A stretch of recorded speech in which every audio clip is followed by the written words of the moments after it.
Hello everyone, আসসালামু আলাইকুম। Welcome back to my channel. আজকে আপনাদের সামনে আরও একটি নতুন ভিডিও নিয়ে হাজির হয়েছি। লাইক সাবস্ক্রাইব দিয়ে পুরো ভিডিও দেখার অনুরোধ রইল। আর যারা এই মুহূর্তে আমার ভিডিও দেখছেন তাদেরকে অসংখ্য ধন্যবাদ। তো আজকে আমি রান্না করব যে মাছটি, এটি মূলত বর্ষালি মাছ বা বর্ষালি ছোট মাছ।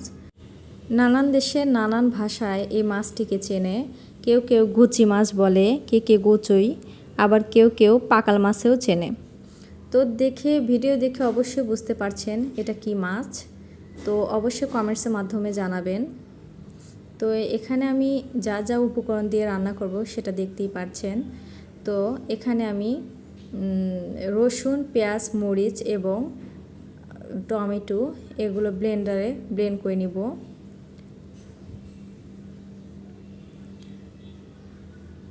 তো ব্লেন্ডারে ব্লেন্ড করে নিয়েছি। এখন আমি চলে যাব কড়াইতে।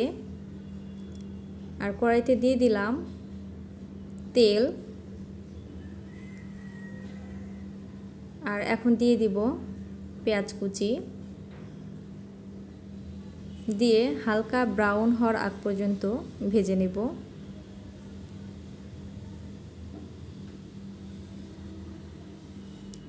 এখন দিয়ে দিব সেই ব্লেন্ড করে রাখা মশলাগুলো। আর দিয়ে দিচ্ছি 1 টেবিল চামচ পরিমাণ জিরা বাটা এবং পরিমাণ মতো লবণ দিয়ে আবারও ভালোভাবে মশলাগুলো মিশিয়ে নিচ্ছি।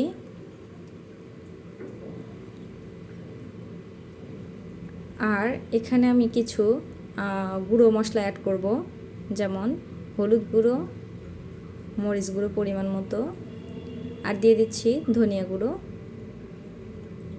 দিয়ে ভালোভাবে আবারও মশলাগুলো সেট করে নিচ্ছি। ভালোভাবে মশলা উপকরণগুলো মেশানো হয়ে গেলে এখন আমি এখানে দিয়ে দিব কিছুটা পরিমাণ পানি মশলা কষানোর জন্য। তো দিয়ে আবারও ভালোভাবে নাড়াচাড়া করে দিচ্ছি।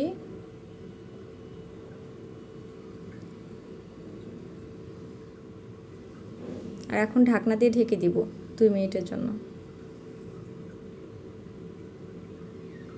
ফিরে আসলাম 2 মিনিট পর।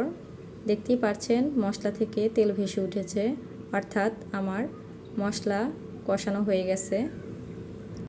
দেখতেই পাচ্ছেন ঝোলটা কীরকম ঘন হয়েছে, ঠিক এরকম ঘন হবে। এখন দিয়ে দিচ্ছি সবজিগুলো। পটল আর আলু এভাবে আমি কেটে দিয়েছি।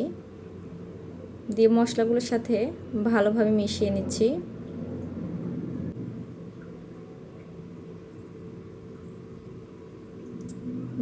মেশানো হয়ে গেলে এখন আমি ঢাকনা দিয়ে ঢেকে দিব 2 মিনিটের জন্য। ফিরে আসলাম 2 মিনিট পর। দেখতেই পাচ্ছেন। এখন দিয়ে দেব গুচই মাছগুলো।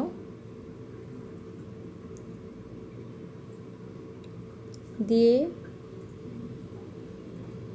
মশলার সাথে ভালোভাবে সেট করে নিব। আমি সবজিগুলো কিন্তু 2 মিনিটের মতো হালকা আঁচে কষিয়ে নিয়েছি এবং এখন দিয়ে দিলাম মাছ, এবং এই মশলাতে আমি মাছগুলো 2 মিনিটের মতো কষিয়ে নিব।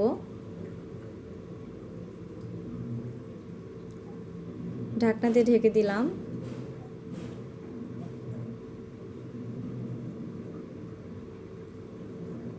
দুই মিনিট পর ফিরে আসলাম। দেখতেই পাচ্ছেন এরকম হয়েছে। আমি এইভাবে হালকা পানি দিয়ে দিয়ে কুক করে নিব ভালোভাবে। আমি একবারে কিন্তু ঝোল অ্যাড করব না।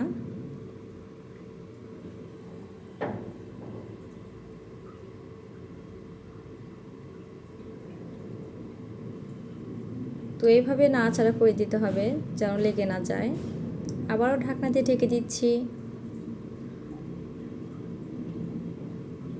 তো এই পর্যায়ে দেখতেই পাচ্ছেন আবারও ঝোল শুকিয়ে গেছে। এখন হালকা পরিমাণ পানি অ্যাড করে আবারও ঢাকনা দিয়ে ঢেকে দিয়েছিলাম। তো এই পর্যায়ে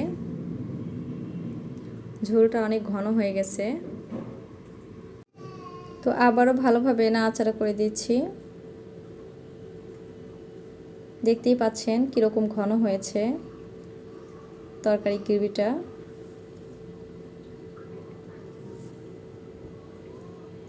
তো এরকম যখন ঘন হয়ে আসবে তখন বুঝতে হবে আপনার তরকারিটা পারফেক্টলি হয়ে গেছে। এখন আরেকটু নাড়াচাড়া করে আমি পরিবেশন করব। তো আপনারা এইভাবে রান্না করে বাসায় খেয়ে দেখবেন, আসলে কি যে মজার তা বলে বোঝানো যাবে না।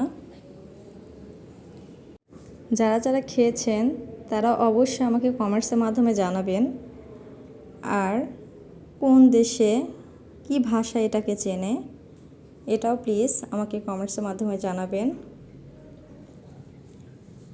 ভিডিওটা যদি ভালো লেগে থাকে অবশ্যই লাইক সাবস্ক্রাইব করে দিবেন। আর আবারও বলছি, যারা আমার ভিডিওটা সম্পূর্ণ দেখেছেন তাদেরকে অসংখ্য ধন্যবাদ। এভাবে আমাকে সাপোর্ট করলে আমি এগিয়ে যেতে পারবো। তো সকলেই ভালো থাকুন, সুস্থ থাকুন। আল্লাহ হাফেজ। আসসালামু আলাইকুম।